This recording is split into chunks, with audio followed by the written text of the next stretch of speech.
Don't let me forget my hat. Nice to see you. How are you guys? Great. How have you been? You want a Benny Hill? Never I'll give you a go Benny, on. I'll give you a Benny Hill. Benny Hill. Nice. Benny Hill. Benny Hill, but that's good. I like obscure pop references. Puts people back on their heels. So Tad, today I am going to try Yeah. to broadcast to YouTube, have it record on YouTube. I have no idea how any of this tech is gonna work, so we'll see. And then we can have the recording for the website as well for Walt. So let's see if we can get some more traction out of what we're doing. It's gonna be okay? Let's mention, Yeah. start talking on, Um, to have them come over and share Yeah. their thoughts. there you go. No, just because Yeah. I'm gonna record it, Yeah, so yeah, that's. it's gonna pick out everything. Cool. Sorry, I'm playing catch up here real quick. Good luck. You know, you're so blind when you have readers with some glasses. Well, of course I want to, like, No, well, yeah. Actually, it picks, the sound picks up everything. Even when they're in reading. More than right. Hi. Yeah, I know, you want to talk about when I think busy. Gotta go, I'm wearing black. Go. Happens. Gotta go. I gotta enjoy your little bit. Sorry. Well, I got things. today, I want to- we've got two more guests showing up in a moment. Okay. So, so. Evening, moving forward. Let's recap.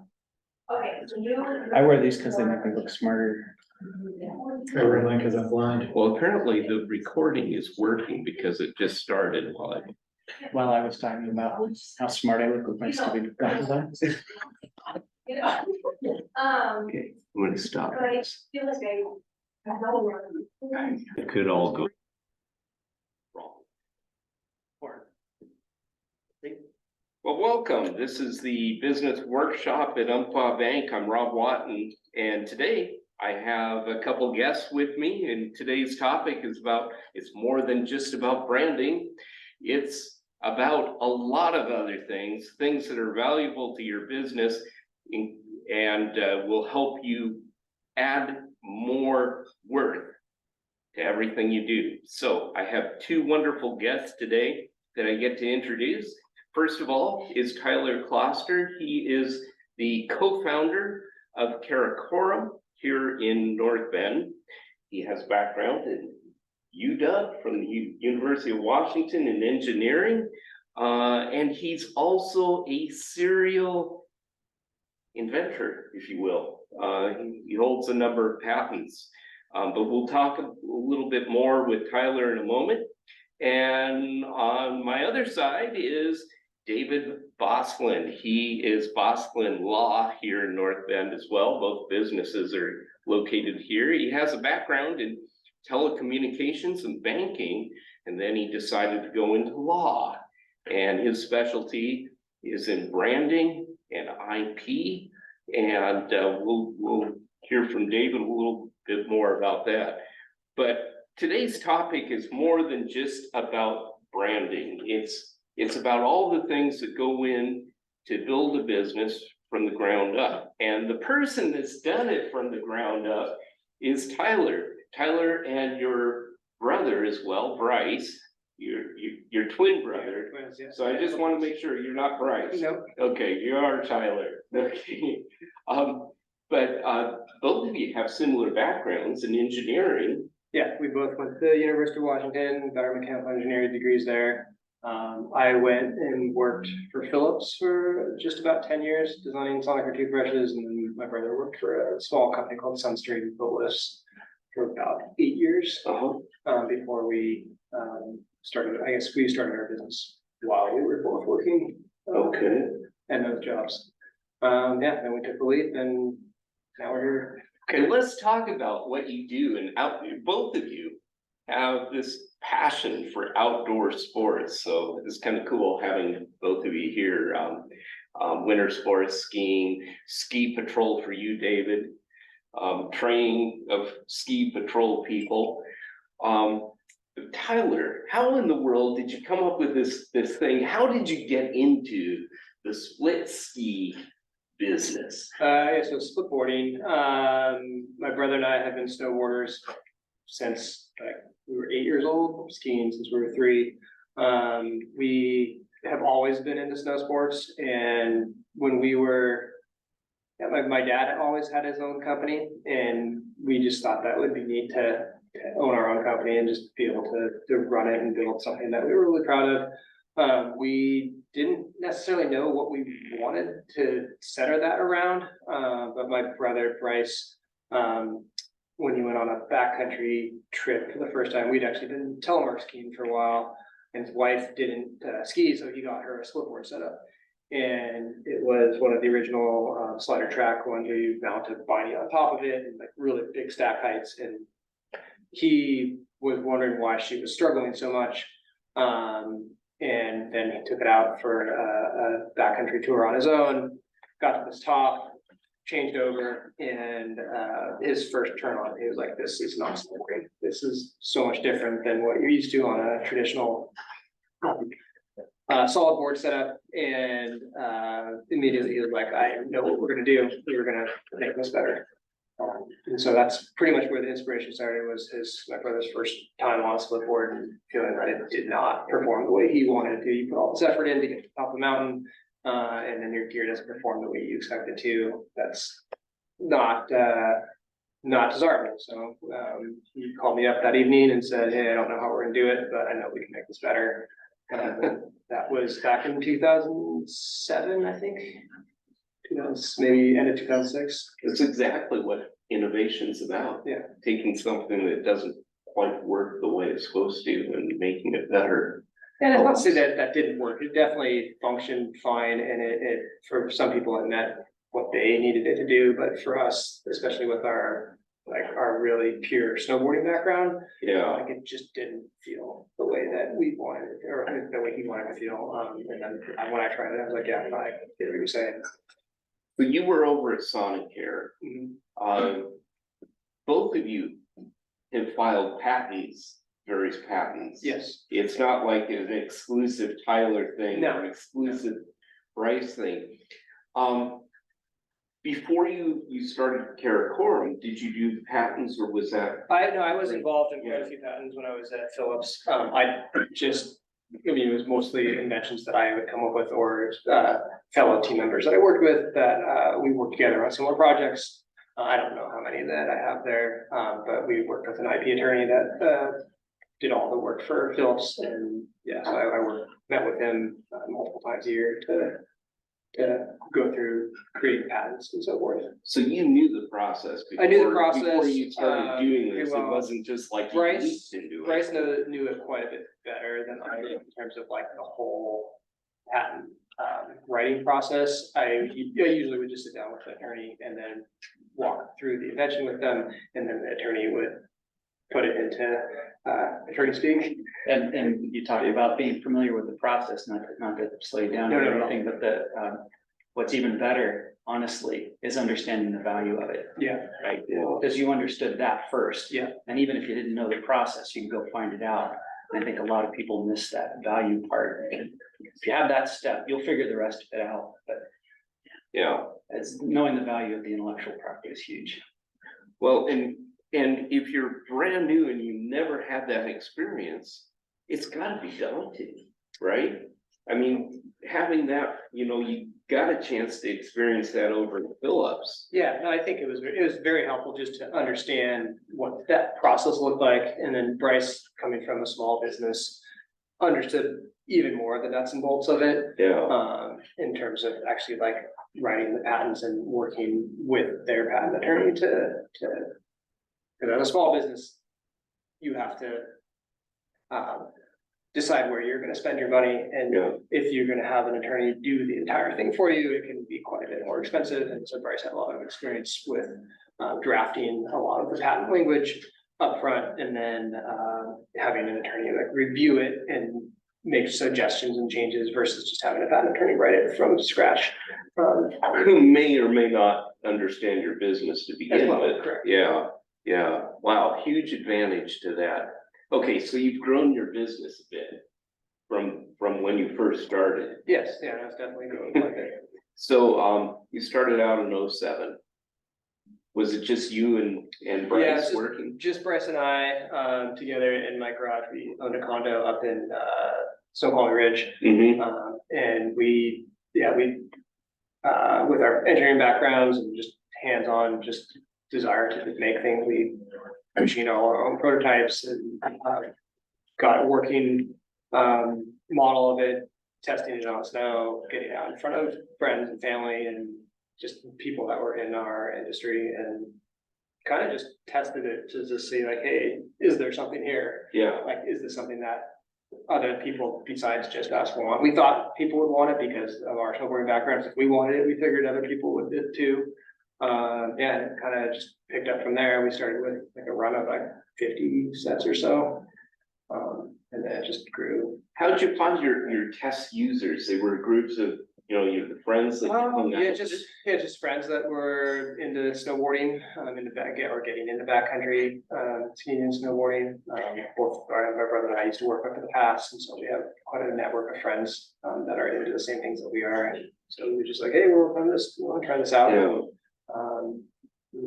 Get them out on them. Some of our friends actually had more experience snowboarding than we did, so. Yeah. That was nice to be able to leverage their experience. Okay, so then the next piece is you had to get into production. And when you are kind of like bootstrapping it, I assume in the beginning, as most entrepreneurs are doing. Yeah. How did that work out? I mean, what did you have to take into consideration? I mean, really, we actually took pre-orders our first year, Okay. to get some cash to help fund our production, inventory. And then from the rest of the funding was just our bank accounts that we saved up a bunch of money and Okay. put it into it. And like, I mean, we obviously did our homework and felt very confident in it, but there's Yeah. always that kind of moment of risk where you're like, okay, are we doing this or not? And we tried to start small. We didn't, we used mainly machine components to start. We didn't, go right into injection molding or tool parts that require tens of thousands or more in capital investment. So we try to keep capital investment low, Mhm. allow ourselves to be flexible, but our cost of product was quite a bit higher. So the first run, we weren't planning to make money on it. It was just like, hey, let's prove that people want this first. So proof of concept was Yeah. the initial piece. You also probably had other people that could help you with their existing businesses to get you going. Yeah, no, that's very true. We have some friends that started Transition Bicycle bike company, and they're up in Bellingham. Mhm. And they're about 7 to 10 years ahead of us in terms of where they are in their business. So we've heavily relied on them just in terms of questions about how they did things and what we should keep in mind as we're growing. And they've always been, like, it's not one-to-one, Right. but just their experience has definitely given us a lot of good things to think about and abilities to try to steer the ship in the right direction. Yeah. Did you find that some things you had to outsource initially that now is in-house, or was it all done in-house? from the Yeah. beginning?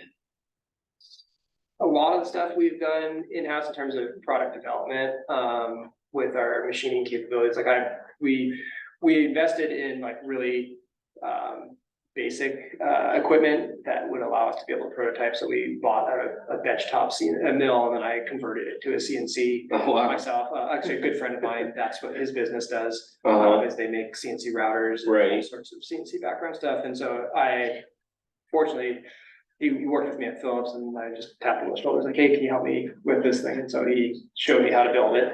And without his help, that wouldn't have happened. But that enabled us with a few $1,000s to have the ability to machine parts on our own and having that quick turn in terms of going from concept, like in your head, to program or putting it on the computer, to actually like building and machining a prototype that you can actually go out in the hill and test. Being able to do that fast, I think was a huge advantage to us to be able to get our company up and running. And not have to send it to somebody and spend thousands and thousands of dollars on each prototype and then Right. whatever their lead time was to get those parts. And we could have an idea, make a change, machine it, that night and be out the next day. What do you see as an advantage today of either your experience in the past or just the size where you're at right now with your company? And by the way, how many employees? So we have, I think, I should know this number better. I think we have 15 employees that are full-time year-round, and then we have some seasonal production staff that come in. So we vary between, I'd say, 15 to 25 employees. During the peak of the pandemic, when we were in like French milk production, we were at like 42, I think, employees. But most of those were like seasonal production staff that were on for a few months during the hard production. Okay, and you're just in it right now too, Yeah. getting ready to deliver goods. Yeah. So, what are the things, you know, everybody has competition. What do you think are the things that really separate you from others that are out trying to do what you're doing? I think just being true to like what we value, because we are the customer of our product, and knowing what we really place as like the highest priority in terms of the way we want our system to work. I think that gives us just an advantage rather than just trying to like read the market. Like we're really looking at our product, and I mean, we obviously talk to our customers and get feedback from them and so forth, but Right. because we are the customer, like we are the main user, like, it's really I think a little bit easier to identify the areas where you can improve. And like that's the other thing, is like we're never satisfied with where we are. We might make something that's really good right now, but we know that in a year or two from now, Yeah. we will be at the point better. We're constantly driving to make it lighter, make it more easier to use. And from a business standpoint, trying to drive our costs down and so forth, improve our operations in terms of how we assemble them, all those things. Well, what a great testing ground. I mean, it's like right out your back door. You're being close to the pass and that, and it's great having your business here in North Bend, Yeah, we love and being here. that's really incredible. Well, I want to introduce David Bosland too. David has been working in the IP area and in law. So tell us a little bit about your journey. Yeah, so a lot of attorneys that I meet, that you might meet, were essentially born that way, right? They went to school, they went to college, and it was an objective, right? A lot of them have attorneys in the family, or for whatever reason, right? They had a track. Same thing happens with doctors in a lot of different professions. I didn't do it that way. I didn't do it that way. I was in technology for a couple of decades. As you mentioned, a lot of it was cellular, banking. I worked for Coinstar for a while, and really enjoyed the problem solving and the functional design types of aspects, and then helping other people be successful, right? And I bring that last part up because that's sort of the theme for me, is that whatever I'm doing, I like it when that helps other people do better as well. It just kind of amplifies my joy of work. So I did that for a while. I was working for WAMU when they got shut down, back in, what was that, 09? So thereabouts. So about the time you were working Yeah, on your it was business. a Thursday, as I recall. It wasn't my fault. I was just there. So every time I tell that story, there's usually a little tear in the crowd. Somebody's like, "Oh, WAMU." But Chase kept me on for 13 months. They needed to keep somebody who had keys to the filing cabinet, sort of thing. So by the end of that, I was bored, bored. It was awful. I'd come in, I'd go for coffee, I'd come back, anybody need to go for lunch, and it's like that was pretty much my day. So I was fishing around for what I might do next, and realizing that the path I was on was just waiting for my manager to die to take his or her office. It's just like, this is boring. I need to come up with another angle. So I was looking for different ways to do different things. Somehow came across the practice of law, or the study of it, really, not even the practice, mostly the study of it. as a great analytical training, which it really is. So I went to a meeting at Seattle University about what it takes to get into school, knowing that my grades weren't good enough and that's not what was gonna happen. And they said, oh, you know, if you don't get in, we'll give you an interview. So I'm like, oh, all right, I wasn't doing anything else. So I did all the requisites, all the prerequisites and got all that stuff in. And I was talking on the phone to somebody in June of 2012, I think. And she helped me log in to see what my status might be as far as these applications to find out when I might get this interview, because of course I'm not getting into law school. And it's like down at the bottom, I'm like, oh, look at all this stuff. And down at the bottom it said admission status admitted. I literally asked her, what do you think that means? She's like, it means you start law school next month, dumbass. Is kind of the answer.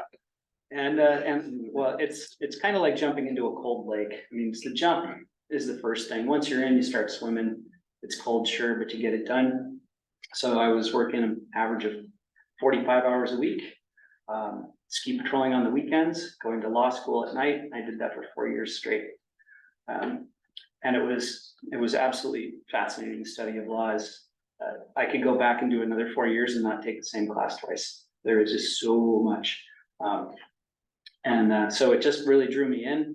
I really enjoyed the study of it. Came out in 2014 with an idea that because I wasn't born an attorney, I also had no idea what it meant for me to be an attorney. So I didn't say no to anything. Anything that somebody would ask me to do, I tackled. So I kind of started out in a lot of criminal defense work, which was fascinating and absolutely terrifying. Yeah. There's that little gate, you know, in the courtroom that you're not supposed to go past unless you're Matlock.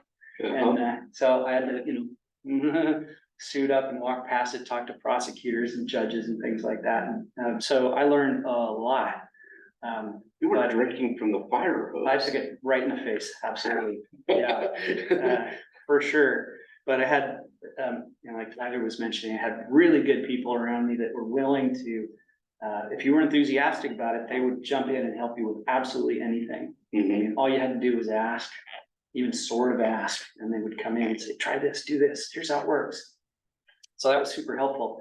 But I really liked intellectual property. It came up a lot in my tech background. It resonated with me, and it was vastly more portable than criminal defense. So ultimately I did pivot to just doing intellectual property and mostly trademarks. And trademarks, a lot of trademarks, because there isn't anybody, there's no entity that does a thing, whether it's a business or a nonprofit or anything, there's no entity that does a thing that doesn't have to deal with trademarks. You can't, if there's you and there's people you want to connect with, trademarks every single time, whether you're thinking about it or not. So it gets me involved in a lot of, especially a lot of new things, a lot of growing things, right? Helping people actually connect with the people who are going to pay them or are interested in what they're doing. It's all about the trademark. The trademark is such that small. I showed you a little diagram that I had before, which I didn't bring, but it's worth sharing at some point how small a trademark really is, and the connection between the relevant purchasing public and all of the goodwill and branding that you do is that trademark, that one little spot. Well, let's talk about that, because you and I have chatted some, and your experience now includes working with breweries, including wineries, and how the trademark is so important to their businesses. Can you give us a couple of examples of how you've helped those kinds of businesses with more than just branding? Mm-hmm. Yeah. So again, the trademark itself is a bit mechanical. When you think about branding is, there's a fair bit of art to it, and understanding who you are and understanding, you know, Tyler's great benefit was that he's the target market. Right? You can read the target market, but it's even better if you are the target market, because you're like, I want to build something better for myself, right? Yeah.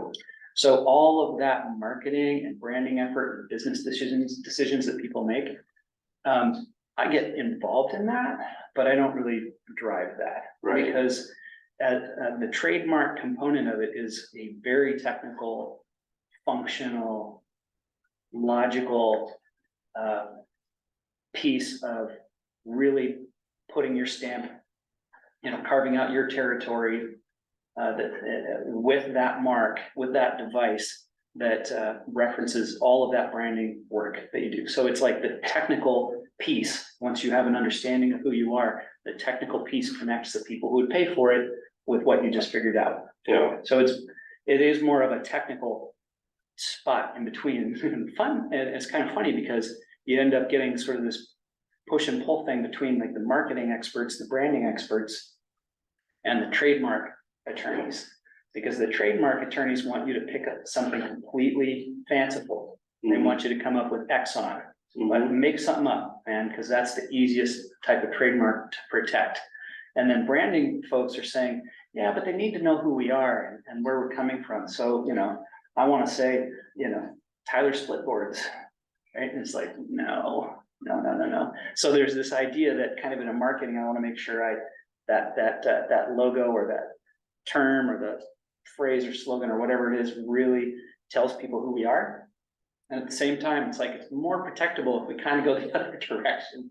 Right. So there's a lot of that kind of work to help craft what that trademark really is and what they settle on. But otherwise, it's the mechanical part of making that connection between the branding efforts. So back to like the wineries, Burgundy, for instance, Burgundy wine was specific to Burgundy grapes grown in France. Yes. But now you're seeing all these blends. Sure. And they name how are they different than what we've all been used to? Right. So you used to have, this is a good point. You used to have, say, Chateau Saint Michel to make something up. And they would do a Semillon or like you say a Burgundy, or they would, pick the grape varietal, and that's what they made. And that's what they called it. But that's not how it is anymore. I've got a winery client in Walla Walla. They have 8 trademarks plus the name of their winery. And because they come up with a different name for every varietal they come up with. Same thing happens with a brewery, right? There's the name of the brewery. And then for every single beer that they make, it's not just an IPA, it's not just a porter.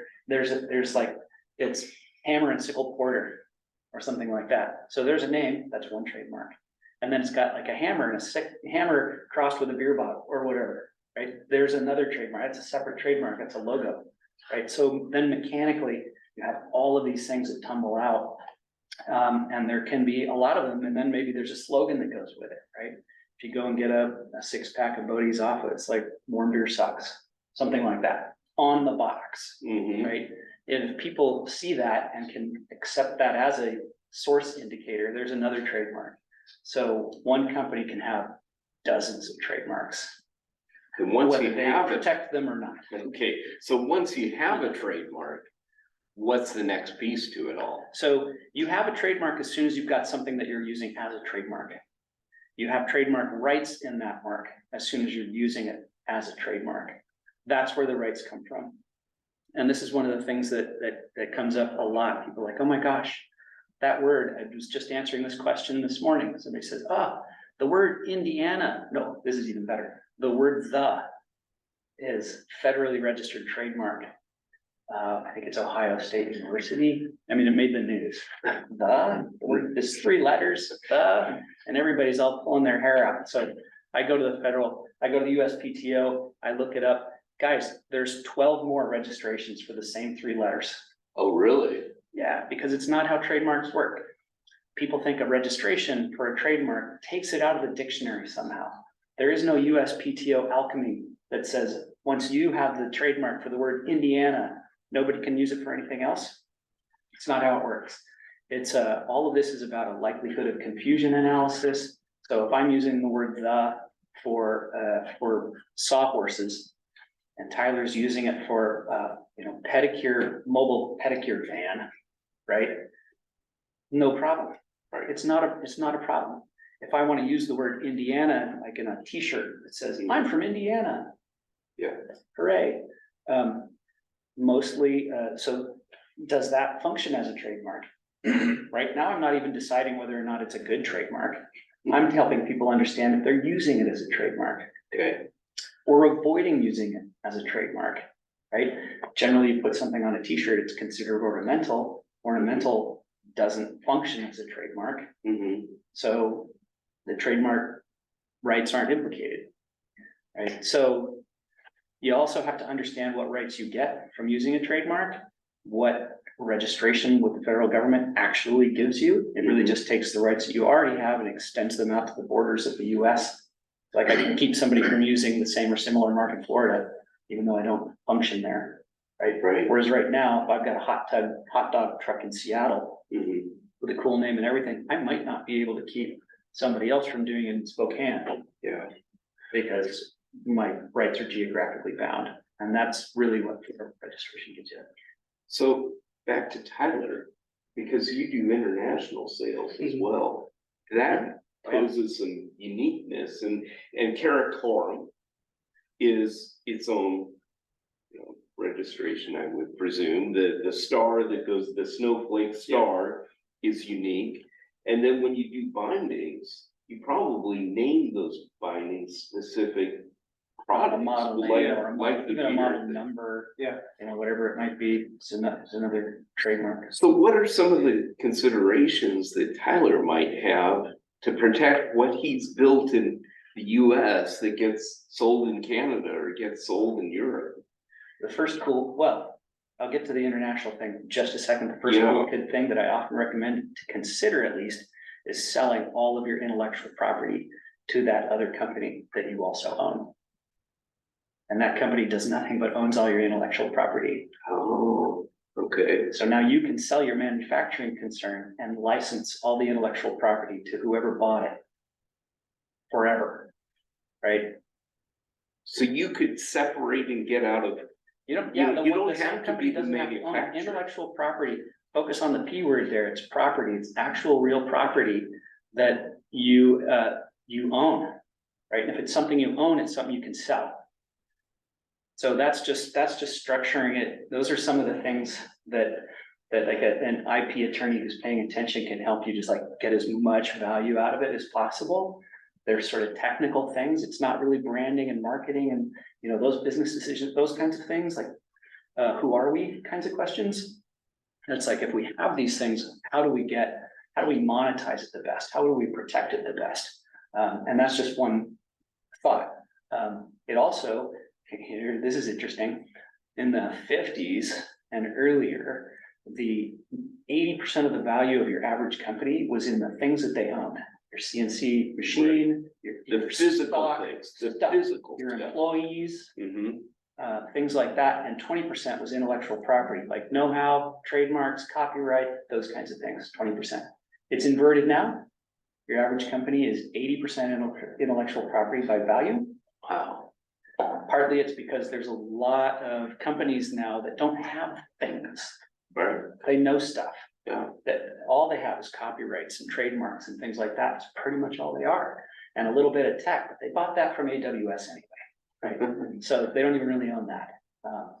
So it's immensely important to make sure that you get to keep what you have and you protect it.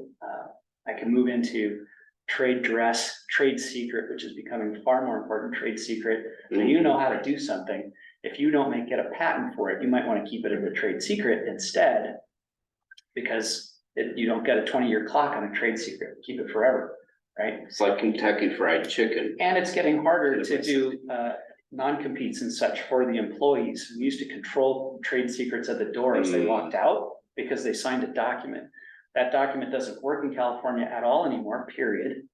And it's getting softer here in Washington and in other jurisdictions as well.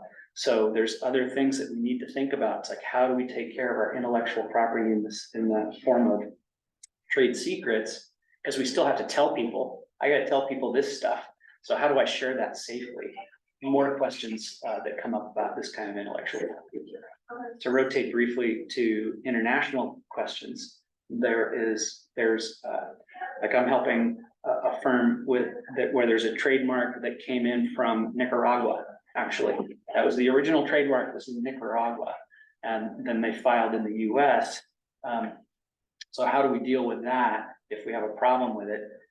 Sometimes you go to Nicaragua and you try to cancel the original trademark in Nicaragua, which depending on how they filed for it in the US could cause it to just evaporate here.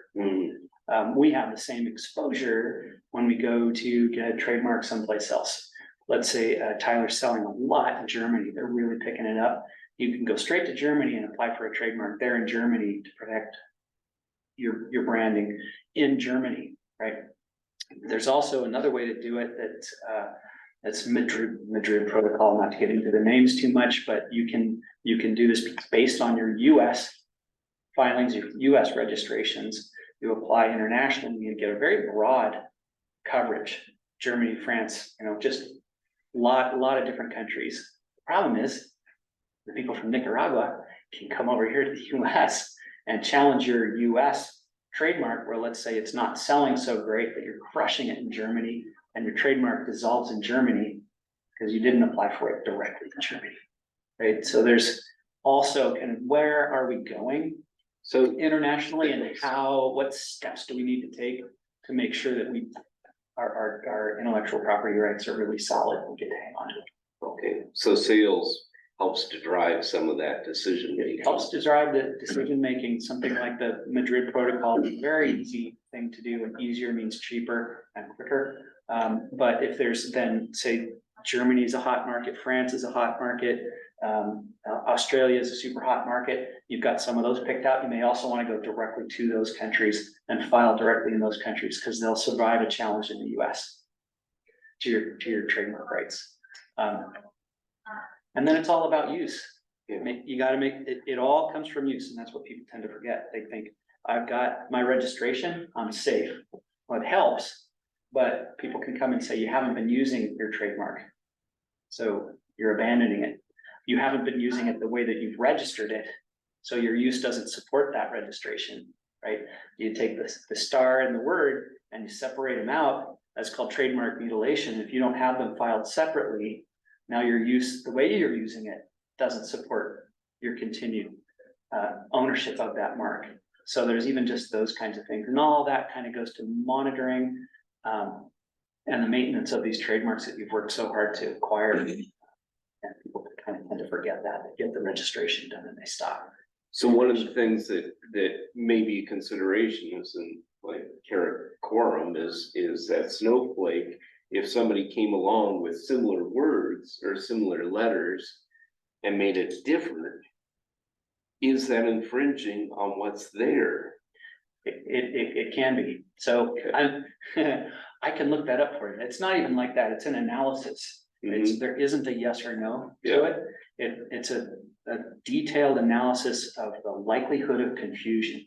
So you talk about adjusting the snowflake mark and maybe changing the word a little bit, and the question becomes, is that infringement or not? It's like, well, are the goods the same? They're not quite. Okay, are the goods related? Are they too related? The more related they are, the less similar the marks have to be to find infringement. The less related they are, the more similar the marks have to be to find infringement, right? So it kind of depends on the circumstances. It's a fact-specific inquiry. And then you have to talk about jurisdictions again, right? So let's say you really start leveraging China heavily for manufacturing. It's pretty common, isn't it? It's like, well, guess what? In China, it's a first to file jurisdiction for trademarks. So that they're like, hey, these guys might come over here and do this. Even if they're not using it, they can file in China. Anybody can, for the exact trademark, and just squat it like cyber squatting. Different rules, different rules, it's a different country. It's neither bad nor good, it's just the way that they do it. I mean, when you talk about patents, it was March of 2013. Prior to that, it was first to invent here in the US. So we changed that, right? So now it's a race to the patent office, which is tidier, right? But it's not necessarily the best or the fairest. Maybe, yeah, under a lot of circumstances, it's not the fairest situation, right? So he has to be pretty cagey about his new stuff, because if he shares it, there's a couple of problems. One, somebody might go, that's a cool idea, and off they go, and they spend the $30,000 and they have an attorney just do it, and the stuff gets filed by the end of the week. The other thing is that if depending on how it's shared, it can start a timer. Mhm. And you are stopped from even filing your own patent a year from now. Mhm. It starts a timer, Wow. and somebody can say, no, you don't get that patent because it was, 16 months ago, Yeah. you went to a trade show and you showed everybody how it works. Even if nobody else takes it, you don't get the patent. It's now in the public domain. Wow. So it just, I mean, I could clearly go on and take up the rest of the time talking about all of this stuff, but people don't want to talk to attorneys, and I get it. It's fair. It comes, it's legit. But it feels like you're handing somebody a wallet and saying, you tell me what I need. And it's, and that's just me wondering how I would purchase Yeah. legal services. Right. And I am an attorney and I don't know how it's done. I don't know how people do it. It's a little scary. So I don't, as a profession, I think we need to improve our branding and how we connect with people and how we support, Right. how we make it clear that that's what we're trying to do, is support the activities that people are involved in. Yeah. And in my case, intellectual property, helping people secure this intellectual property so they get the best value out of it, whatever that might be, whatever that might mean to them. Yeah. Yeah. Okay. Well, it's one thing to just run a business and all the perils that go with it, and then you get into these other areas and it's like, wow, it's a lot to try to keep afloat all at the same time and make payroll, make sure that you've got orders coming in, taking care of supply Yeah, chain Tyler's stuff. talking about 42 people. Bosland Law has, including myself, one. And for as long as I can keep that going, that's the way it'll be. I've got lots of robot overlords. But, the other thing is having your own employees, you have control over the process, you know what's going on, you can outsource it, but then you lose that ability to make sure that the quality is there, that the workmanship is being done, that the product, it gets delivered and it performs the way it's supposed to, so. Or like during COVID years and it's like, if you're in China and the supply chain completely shuts down, you don't have access to anything. So that's why we were very fortunate that we make the majority of our stuff here stateside. And that's a huge credit too. Yeah. We need more stuff done locally. Well, I'm going to invite up Mike Halim from RM Graphics. You get the third seat here. So Mike has been in the graphics business as well as doing a lot of different products, and we invited him to be part of this conversation today about branding and how things can be brought together. And you get an attorney, you get the inventor, and somebody who with Tyler probably have done a lot of your own branding yourself. It was kind of organically grown like the rest of the company from A to Z. Well, Mike, let's talk a little bit about you. You get to be an entrepreneur. You're part of the board for the Snow Valley Innovation Center, but you work with a lot of small companies and going through some of the challenges that Tyler sees, that David sees. Where do you find yourself helping to add value to those businesses and the things that they possess? We talked about trademarks, we talked about patents. So where do you come into the picture? Okay. So first and foremost, I mean, we live in the valley, right? Okay, and we live in Fall City with my family, with my wife and 3 kids, right? Okay, and I've been blessed to be here for the past almost 11 years. My degree is actually not in printing, right? Okay, I was actually get a major in international finance, but when I moved here, my first job was actually being a bindery person in a print shop. You probably, there is a Minimum Press, it's a franchise, right? Okay, and I got a job in a bindery shop. During that time, as I worked on the bindery, with my hand, again, I also tried to learn about Photoshop and everything, and get an opportunity when our graphic designer decided to she decided to retire. And I said, "Man, boss, I tell you what happened here, Fred, okay, anybody know how to use computer?" I just raise my hand, so I do binary and graphic, and from there, keep going and going. And so I learned a lot of helping small business from there, and after about 10 years, I did family circumstances, got a new kids and everything, and had to find, me and my wife was working. Fortunately, the breadwinner is my wife, so in between who have to stay, right, okay, so, at home taking care of the kids, so that's where I start my art and graphics business. And that's the printing that I did. But you've grown a lot. I mean, it's not just printing, and today things are not about printing. It's so much of it is online. So how has your business evolved with the time too? So with that back story, right, okay, we start everything in paper, okay, and as we grow, I mean, printers are old school, okay, we do not want we dislike changes. Why? Because our machine, you have a CNC, we have a printer, like large format, laser and everything.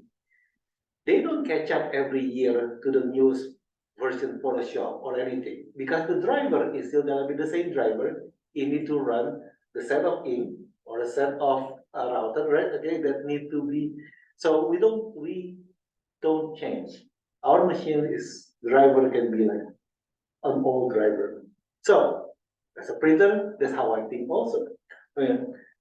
We do the old way. Now, things are changing, okay? COVID did actually help that propel that. I used to be the guy, when I do the printing, rather than doing retail, I go to business to business, right? Okay, when you pick your market, I found out that I do a lot better than having a business to business. That's why we don't have a store presence anymore. I work in my office, right? Okay, at my home, and then do a printing management. We do our machine also at our shop. I start just like you, small, and I keep it small. So what happened is during COVID, I'm the guy who come to our to visit our businesses and say hi. Do you need any printing? Deliver the job. So we're happy with just about 10 to 12 big customers, and we'll keep it that way, right? Again, when COVID hit, a lot of business shuttering down. And this is where I got a reflection that, okay, how can I need to do a professional development myself, right? Okay, I'm so used to doing this, running this business. How can I change my set of mind? That's where Nobel Innovation actually came in.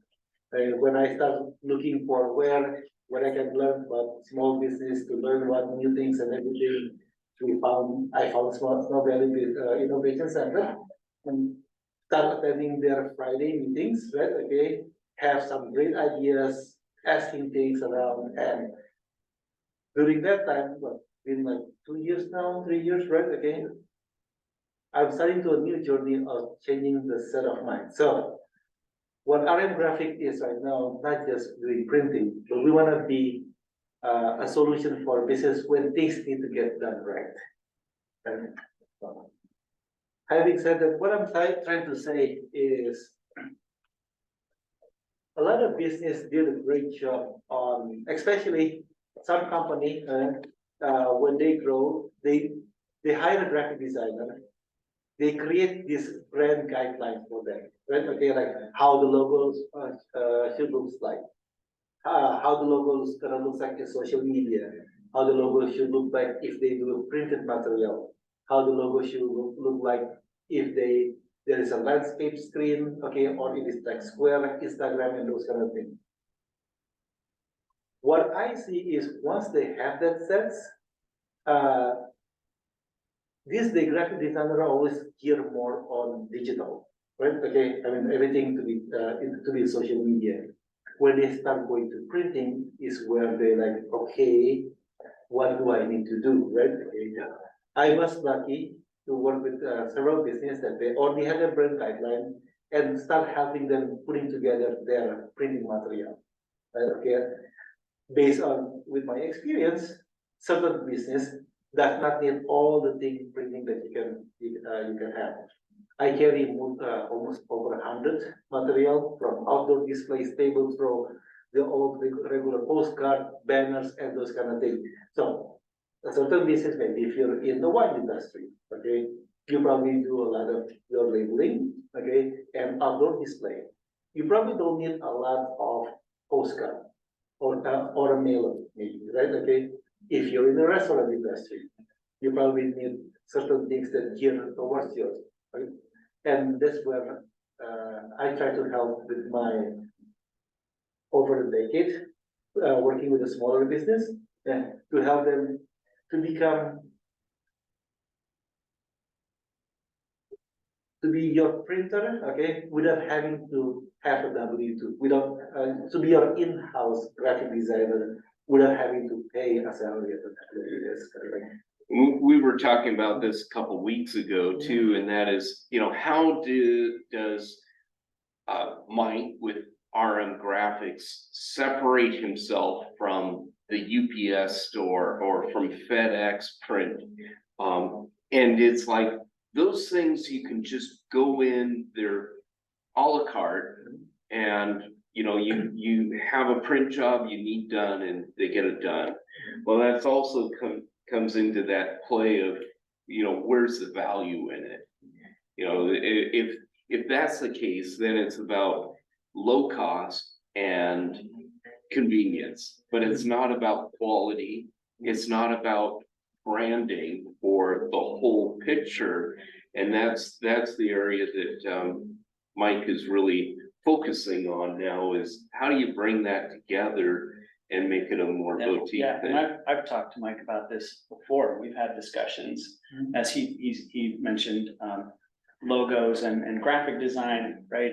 So when you start with a business, and if you can get with them early enough, either when they're starting or when they're rebranding, or these kinds of things, and you can get in there and help them with that graphics component, that graphic design component, that's a great start. But the other end is actually producing stuff, whether it's signage or menus or postcards or tents or whatever it might be. In between that is, hey, this cool new logo or whatever that you're helping pull it together. Do we get to use it? Do we get to keep it? And then he involves me or someone like me to go and help those people say, all right, we've come up with a couple, like 3 different cool options. Let's vet them legally. Yeah. And he is helping, like, from that beginning process, that creative flow into actually something that you get to keep, and then you can produce actual products with, and that type of thing. So I think that's really the exciting part of what I'm hearing from Mike and what he's doing, especially in the B2B space, where it isn't somebody comes into a UPS store and just wants 50 copies of a thing. It's more like, you need graphics. Yeah. And there's this whole life cycle of it. And when it's graphic design and working with a business, that's the start of it. There's just all of this stuff. And he has this great opportunity to shepherd that life cycle. Well, I think that's really kind of a good closing. We started with Tyler. Tyler had to do all this on his own. He had his own contacts. And that's kind of where the Snow Valley Innovation Center is trying to help entrepreneurs who have no idea how to go about, and we're just going to give them those kind of resources around that to help their business grow. And whether it's a brand new startup or in a business that is trying to pivot and needs some other thought, that's where Snow Valley Innovation kind of fits into that bill. Yeah. So, and it's been really fun watching Mike's business. He launched Main Home Solutions, as well as another business that came through the Innovation Center. David, it's great having you here in the community and having your expertise. You certainly up our game.